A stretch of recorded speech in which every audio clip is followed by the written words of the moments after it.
It is also important to keep in mind and acknowledge in the state of Texas, the mandate for the Supreme Court of Texas comes from the Texas Senate.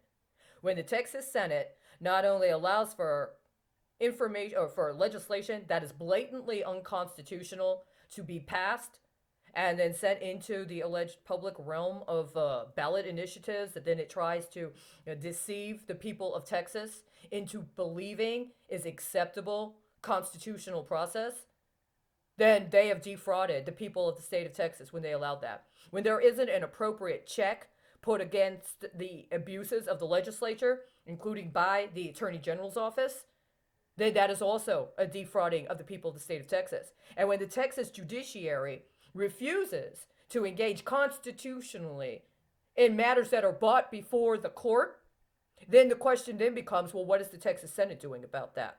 In order to legislate and or engage in legislative process associated with the checks that presumably were already put in place under the Texas system, i.e., things like the annual Sunset Review Commissions, in order to assure against constitutional violations.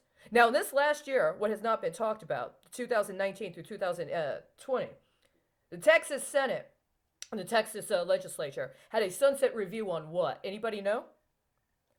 The Commission on the Holocaust. This session was supposed to be a sunset review of the state's Commission on the Holocaust. Based upon how they've handled the last 3 years, the last 2 terms during which there were sunset reviews in the state of Texas, I'm saying you need to move very, very cautiously in terms of continuing to promulgate this kind of pattern and to continue to play these kind of hijinks.